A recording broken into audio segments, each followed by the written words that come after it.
First at 5 tonight, breaking news on the fatal crash that killed a pedestrian in Cottage Grove. A live report from a police press conference on the case. Right afterwards, and we talk about Mount Horeb strong, but we are Mount Horeb strong.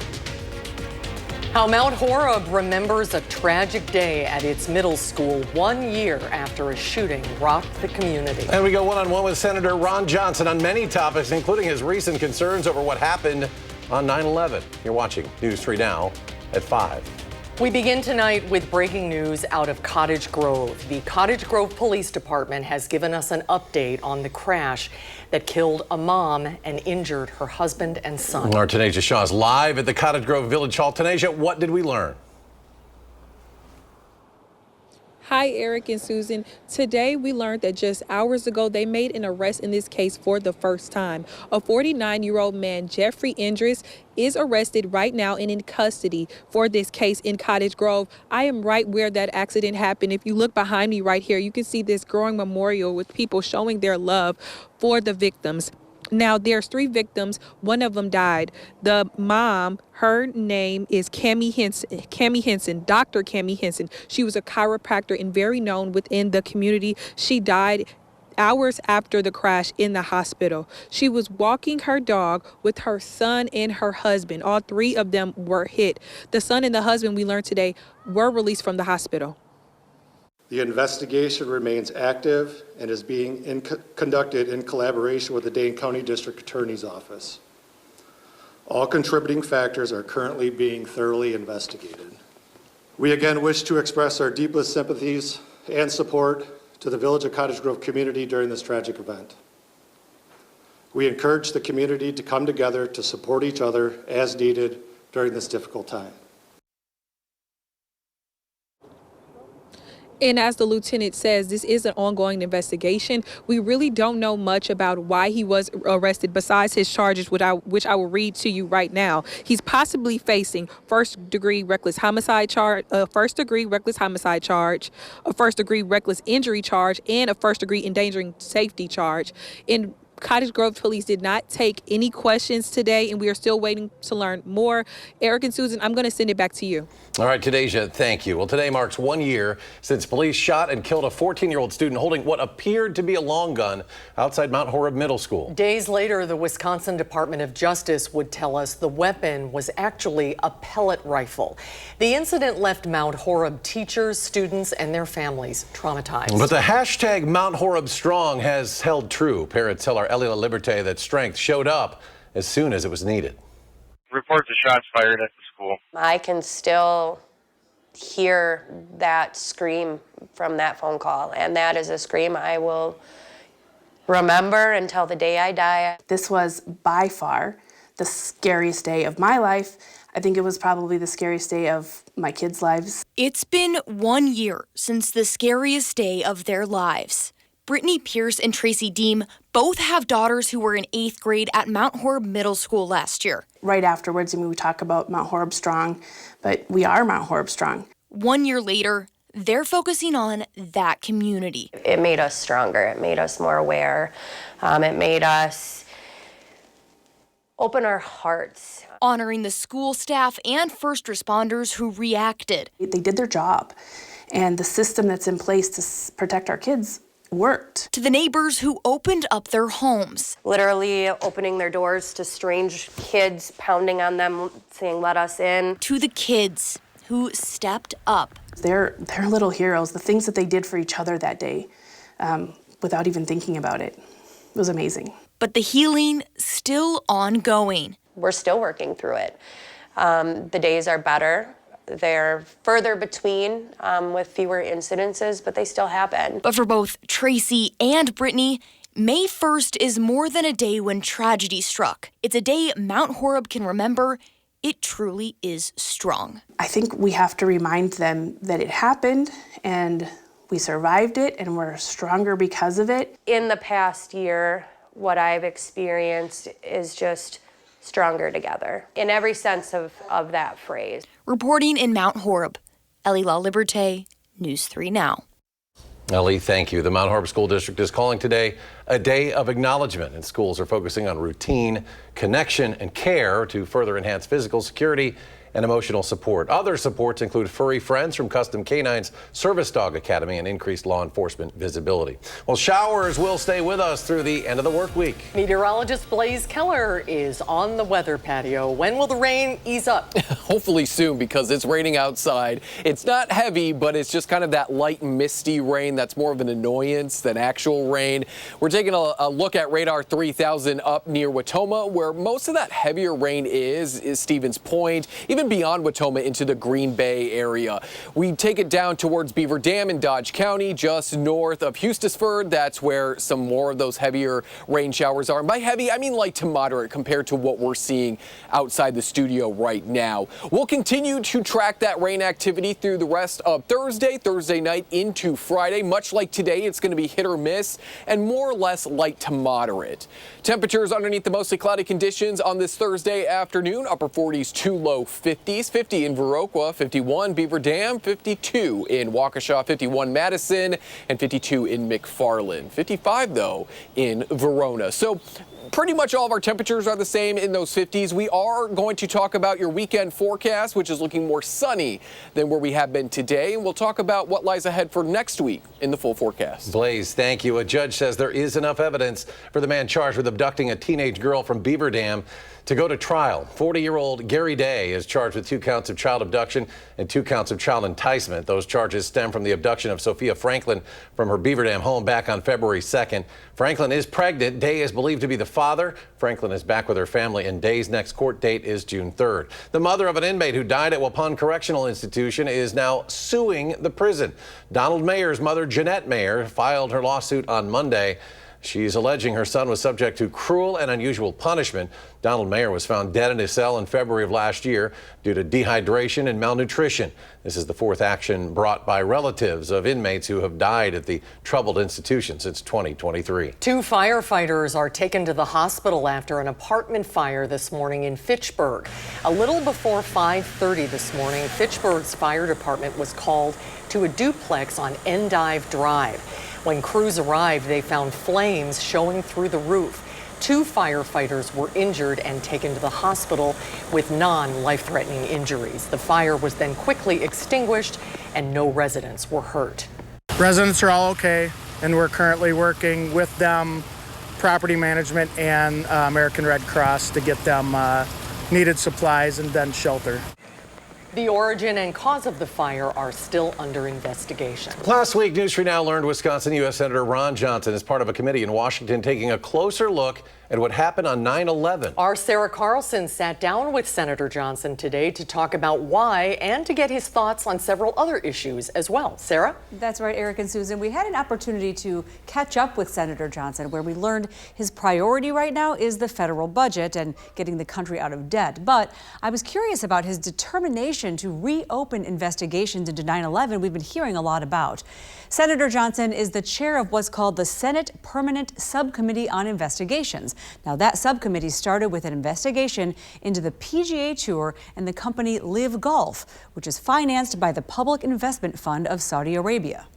I was approached by a number of members of the 9/11 families, and they were asking us to utilize this opportunity to obtain the information that the federal government knew about Saudi Arabia's involvement in 9/11. And again, they were convincing. I've certainly been investigating the federal government and the cover-ups. The federal government is not very transparent, no matter who's in office. Now, Senator Johnson says he has been researching and questioning what many call a conspiracy theory. Some suggest the collapse of the World Trade Center was caused not only by the airline crash damage, but also explosives installed in the buildings in advance. Now, while Senator Johnson is still known to be one of a small number of Republicans skeptical about tariffs, he does not believe tariffs had any role in the U.S. economy shrinking for the first time since 2022 in the news this week. Now, coming up at 10, more from Senator Johnson on the discussion discussion, this time over vaccine safety and skepticism. We will see you at 10, Sarah. Thank you. Members of the state legislature met to launch a historic new caucus. Today, the Wisconsin Legislative Asian Caucus was officially formed. It's the first legislative group dedicated to advancing the rights, visibility, and well-being of Asian American, Native Hawaiian, and Pacific Islander communities across the state. We are here to amplify the voices of the AAPI community. We are here to fight for racial and economic justice that lifts up all people. We are here to build a Wisconsin where all people from every race, zip code, income, language, and immigration status feel seen, valued, and empowered to lead. All three members from the caucus are first-generation Asian Americans. The government is responsible for the largest chunk of all job cuts so far this year. Year to date, there have been more than 680,000 U.S. layoffs, and of those, almost 282,000 are from the federal government. According to a Challenger Gray and Christmas report, U.S.-based employers announced plans to cut more than 105,000 jobs in April. Market and economic conditions were on top as reasons for those layoffs. 40,000 of last month's job cuts can be attributed to plans tied to two major employers, UPS and Intel. U.S. manufacturing contracted in April for the second straight month. That's according to the latest manufacturing survey from the Institute for Supply Management. Among those findings, production fell to its lowest level since 2020. Several of the survey's respondent companies pointed to uncertainty stemming from President Trump's tariffs as a key theme last month. The chair of the survey committee said companies were reacting to an unknown economic environment. Well, still to come at 5, the U.S. and Ukraine sign a natural resources deal. And the search begins for a new national security advisor, what position Mike Waltz is taking on now amid backlash from leaking military plans. And on Wall Street today, the tech-heavy NASDAQ with a big Thursday jump climbing some 264 points. The Dow adds almost 84. S&P 500 gains 38. We'll be right back.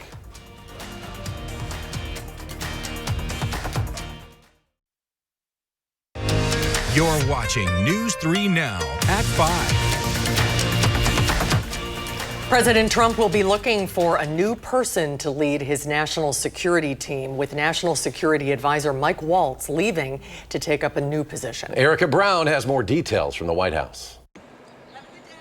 National Security Advisor Mike Waltz briefly greeted reporters Thursday morning at the White House, shortly after the news broke he was leaving his post. If Mike's leaving, that's the president's decision, and we support that. President Trump posted on social media, "I am pleased to announce that I will be nominating Mike Waltz to be the next United States ambassador to the United Nations." Waltz came under fire in March when he inadvertently included a reporter in a group chat on the messaging app Signal, in which Defense Secretary Pete Hegseth discussed sensitive military details about a planned strike on Houthi rebels in Yemen. Pete Hegseth, who's doing a fantastic job. Pete, thank you.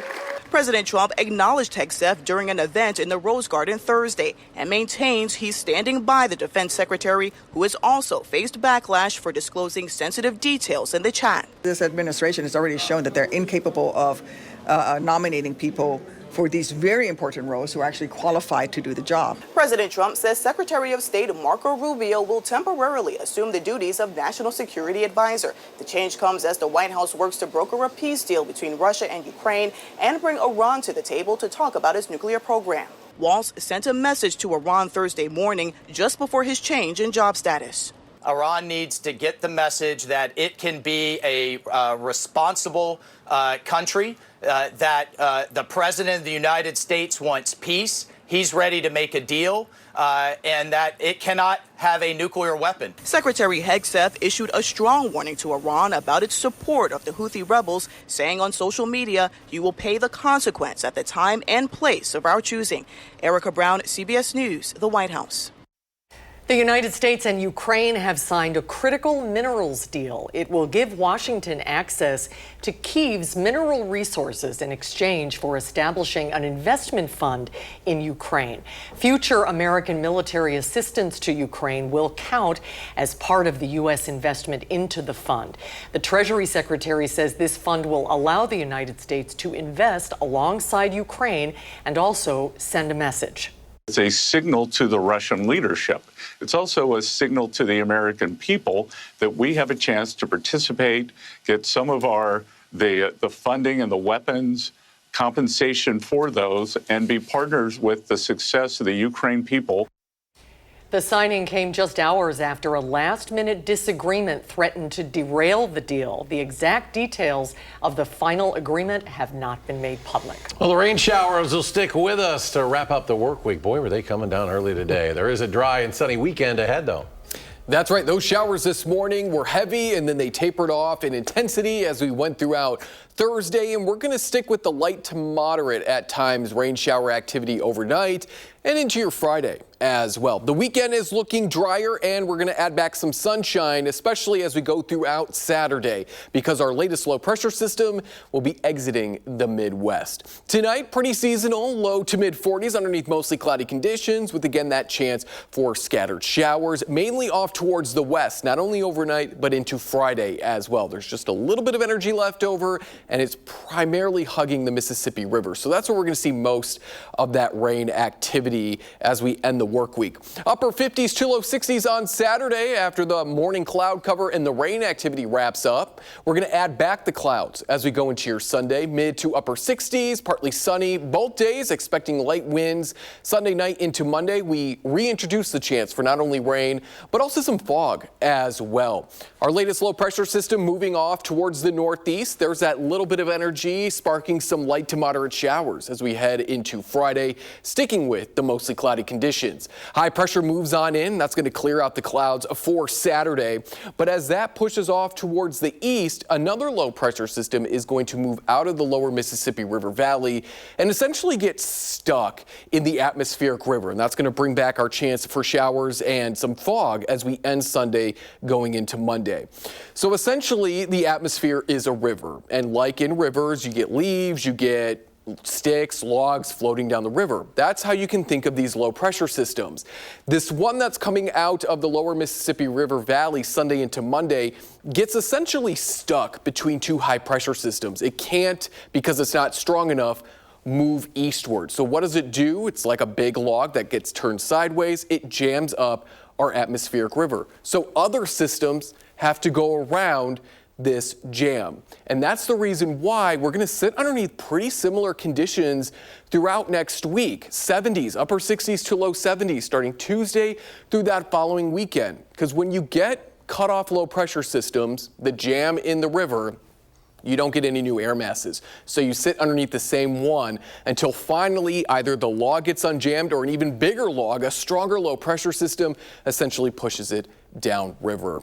50s tomorrow with those chances for scattered showers. We're looking at a pretty nice day temperature-wise, a little bit cooler than average. There is your 7 and 10 day forecast. A nice start to our next work week. And with that stuck low pressure system, we will see scattered chances, hit or miss chances for showers Wednesday, Thursday, and then again that following weekend. All right, Blaze, thank you. Still to come at 5, the nominees are announced for the biggest award show in the world of Broadway. Which plays are up to win a Tony this year? That's coming up next.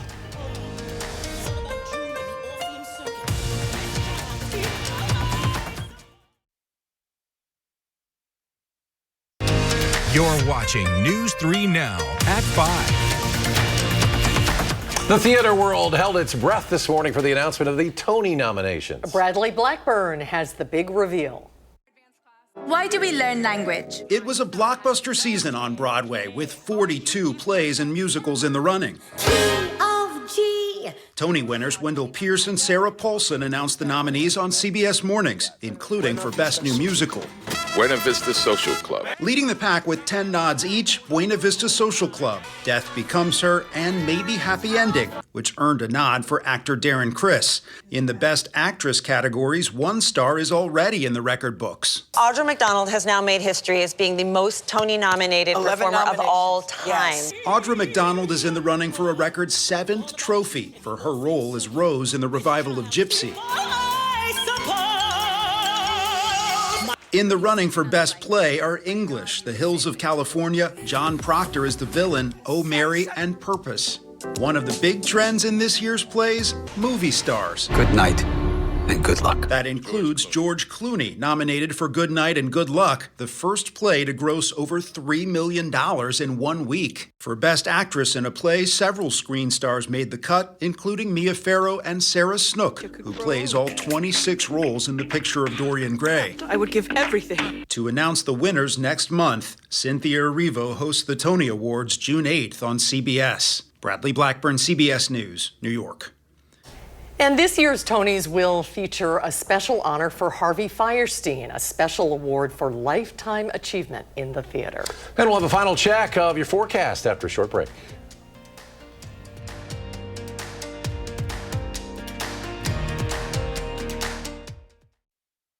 A reason is the number of young couples deciding not to have children. Eye on America looks at what's behind their choice. And how can an 89-year-old man be a key player for a minor league baseball team? We went to Rochester, New York to find out. That's tonight on the CBS Evening News.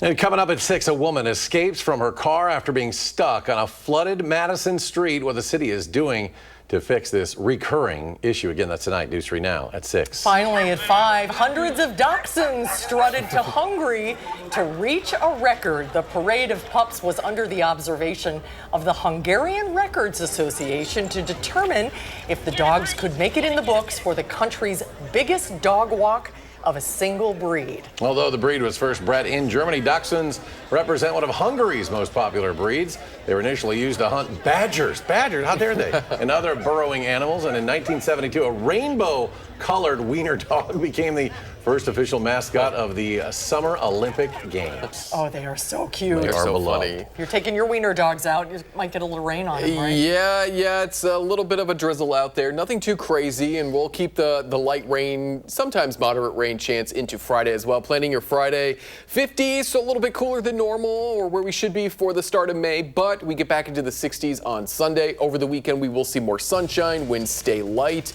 and then we're back in the 70s. Starting on Tuesday, we pretty much stay there to wrap up that work week. All right, Blaze, thanks. We're back in a half hour for News 3 Now at 6. Stay tuned now for the CBS Evening News.